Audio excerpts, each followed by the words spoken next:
Government ITI ఖమ్మంలో ప్రిన్సిపల్గా పనిచేస్తున్నాను. ప్రస్తుతం ఈ కాలేజీలో 76వ గణతంత్ర దినోత్సవ కార్యక్రమాలు జరుగుతున్నాయి.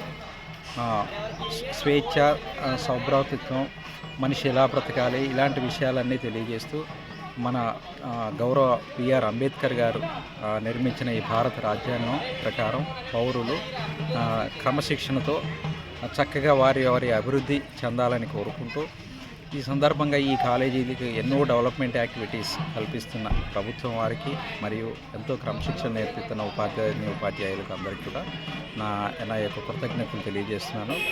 సో ఈ సందర్భంగా నా దగ్గర మా కాలేజీలో గౌరవ ముఖ్యమంత్రి గారు ఇంట్రడ్యూస్ చేసిన అడ్వాన్స్డ్ ట్రైనింగ్ సెంటర్స్లో 172 సీట్లు ఉన్నాయి. ఈ 172 సీట్లలో అధునాతనమైన ఎక్విప్మెంట్ దాదాపుగా 10 crores సంబంధించిన ఎక్విప్మెంట్ అంతా వచ్చేసింది. బిల్డింగ్ కూడా తయారవుతుంది. నెక్స్ట్ ఇయర్ నుంచి ఆ కొత్త బిల్డింగ్లో మనం ప్రాక్టికల్స్ అవి కండక్ట్ చేస్తాము. సో ఇది యూత్కి ఎంతో మంచి అవకాశం. ఈ అవకాశాన్ని జిల్లాలో ఉన్న విద్యార్థులు అందరూ వినియోగించుకొని చక్కగా స్కిల్ డెవలప్ చేసుకొని చక్కగా జీవితంలో ఎదగాలని కోరుకుంటున్నాను. సో ఈ సందర్భంగా 76వ గణతంత్ర దినోత్సవ శుభాకాంక్షలు అందరికీ తెలియజేస్తున్నాను. Thank you.